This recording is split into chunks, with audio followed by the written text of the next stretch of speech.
بسم اللہ الرحمن الرحیم۔ السلام علیکم ورحمۃ اللہ وبرکاتہ۔ ابو حسان کی طرف سے آپ تمام دوست احباب کو تہ دل سے خوش آمدید کہتا ہوں، اور میں یہ امید کرتا ہوں کہ آپ تمام لوگ اللہ کی رحمت اور فضل سے خیر و عافیت سے ہوں گے۔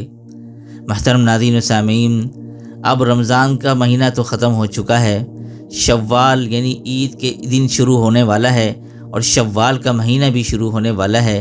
تو اس حوالے سے یکم شوال کے حوالے سے میں ایک ایسا خاص عمل لے کر آیا ہوں۔ یکم شوال کا مطلب عید کا دن۔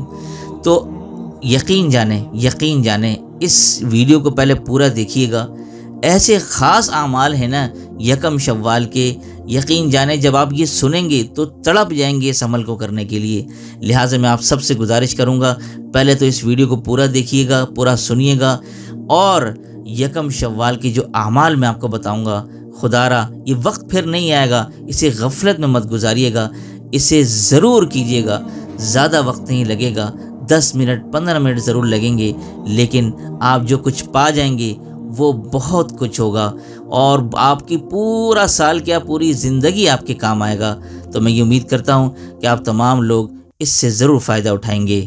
محترم ناظرین و سامعین، ایک روایت میں آتا ہے کہ جب عید کی صبح ہوتی ہے تو اللہ تعالیٰ فرشتوں کو بھیجتا ہے جو زمین پر اترتے ہیں، اور وہ گلی کوچوں اور راستوں میں کھڑے ہو جاتے ہیں اور بلند آواز سے کہتے ہیں، جسے جن اور انسان کے سوا تمام مخلوق سنتی ہے۔ وہ کہتے ہیں، اے محمد صلی اللہ علیہ وآلہ وسلم کی امت، اپنے پروردگار کی طرف آؤ، وہ تمہیں عطائے عظیم دے گا اور تمہارے بہت بڑے گناہ معاف فرمائے گا۔ اور جب لوگ عید گاہوں میں آ جاتے ہیں تو اللہ تعالیٰ فرشتوں سے فرماتا ہے، مزدوری کا بدلہ کیا ہے؟ جب وہ اپنا کام مکمل کر لے، فرشتے کہتے ہیں کہ اس کا بدلہ یہ ہے کہ اسے پورا اجر دیا جائے۔ تب اللہ تعالیٰ فرماتا ہے، میں تمہیں گواہ بناتا ہوں، میں نے ان لوگوں کے لیے اپنی بخشش اور رضا کو ان کا اجر بنایا ہے۔ عید کا دن حضرت ابو ہریرہ رضی اللہ تعالیٰ عنہ سے مروی ہے کہ اپنی عیدوں کو تکبیروں سے زینت بخشو۔ اسی طرح لکھا ہے کہ جس شخص نے عید کے دن 300 مرتبہ سبحان اللہ و بحمدہ یہ پڑھا اور مسلمان مردوں کی روحوں کو اس کا ثواب ہدیہ کیا، تو ہر مسلمان کی قبر میں 1000 انوار داخل ہوتے ہیں، اور جب وہ مرے گا تو اللہ تعالیٰ اس کی قبر میں انوار داخل فرمائے گا۔ اسی طرح 6 روزے شوال کے مہینے میں 6 روزے رکھنے کا بہت زیادہ اجر و ثواب ہے، مگر یکم شوال کے دن روزہ رکھنا مکروہ ہے، تحریمی اور ناجائز ہے۔ اسی لیے شوال کی 2 تاریخ سے شروع کریں۔ حضرت ابو ایوب انصاری رضی اللہ تعالیٰ عنہ فرماتے ہیں کہ حضور سرور کائنات صلی اللہ علیہ وسلم نے ارشاد فرمایا، جس نے رمضان کے روزے رکھے پھر اس کے بعد 6 روزے شوال کے رکھے تو اس نے گویا ہمیشہ روزہ رکھا۔ اسی طرح 2 رکعت نفل، جو کوئی عید کے دن 2 رکعت نفل نماز پڑھے اور ہر رکعت میں سورہ فاتحہ کے بعد 1 مرتبہ سورہ معون اور 3 مرتبہ سورہ اخلاص پڑھے تو اس کو صدقہ فطر کا ثواب حاصل ہوگا۔ اسی طرح جو کوئی شوال کی یکم تاریخ کو نماز ظہر کے بعد 8 رکعت نفل 2 رکعت کر کے اس طرح سے پڑھے کہ ہر رکعت میں سورہ فاتحہ کے بعد 25 مرتبہ سورہ اخلاص پڑھے، اور نماز سے فارغ ہونے کے بعد 70 مرتبہ سبحان اللہ اور 70 مرتبہ استغفار اور 70 مرتبہ یہ درود پاک پڑھے، اللہم صلی علی محمد النبی الامی وعلی آلہ واصحابہ وبارک وسلم۔ تو بفضلہ تعالی اس عمل کی برکت سے 70 حاجات دنیاوی اور 70 حاجات اخروی پوری ہوں گی، اور اللہ تعالیٰ اس پر اپنا خصوصی فضل و کرم اور رحمت نازل فرمائے گا۔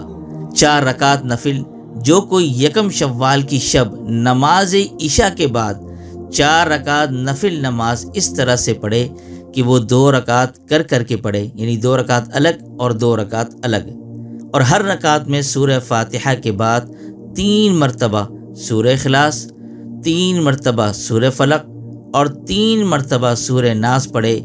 پھر جب نماز مکمل کر کے فارغ ہو جائے تو 70 مرتبہ تیسرا کلمہ پڑھے۔ اس کے بعد اللہ تعالیٰ سے اپنے گناہوں کی معافی مانگے، انشاءاللہ اس کو گناہوں کی معافی عطا ہوگی اور اللہ تعالیٰ اپنے فضل اور کرم سے اس کو توبہ قبول فرمائیں گے اور اس کو نیکی کے کاموں کے کرنے کی توفیق بخشے گا۔ اسی طرح جو کوئی یکم شوال کو نماز عشاء کے بعد 4 رکعت نفل نماز 2 رکعت کر کے اس طرح سے پڑھے کہ ہر رکعت میں سورہ فاتحہ کے بعد 21 مرتبہ سورہ اخلاص پڑھے اور پھر نماز کی ادائیگی کے بعد نہایت توجہ اور یکسوئی سے 21 مرتبہ درود پاک پڑھ کر اللہ تعالیٰ سے دعا مانگے تو انشاءاللہ اس کے لیے جہنم کے دروازے بند ہوں گے اور جنت کے دروازے کھل جائیں گے۔ اللہ تعالیٰ اپنے فضل اور کرم سے جنت میں جگہ عطا فرمائے گا۔ تو محترم ناظرین، یہ شوال کے مہینے کے اتنے زبردست اعمال میں نے آپ کے سامنے رکھے ہیں یکم شوال کے حوالے سے۔ میں امید کرتا ہوں کہ آپ یکم شوال میں اس کو غفلت سے نہیں گزاریں گے بلکہ ان اعمال سے ضرور بضرور فائدہ اٹھائیں گے، اور میں آپ سے گزارش بھی کروں گا کہ ان اعمال سے ضرور فائدہ اٹھائیے گا، کیونکہ دیکھیں عید بھی گزر جائے گی، یہ دن بھی گزر جائے گا، لیکن ان اعمال کی برکت سے جو انعامات آپ کو حاصل ہونے والے ہیں پھر یہ وقت پورے سال میں ایک دفعہ آئے گا، لیکن زندگی کا کیا معلوم زندگی باقی رہے گی یا نہیں رہے گی، تو اس لیے اس سے ضرور فائدہ اٹھائیے گا۔ تو دیجیے اسی کے ساتھ مجھے اجازت، تب تک اپنا اور اپنوں کا اور پڑوسیوں کے حقوق کا خاص خیال رکھیے گا۔ السلام علیکم ورحمۃ اللہ وبرکاتہ۔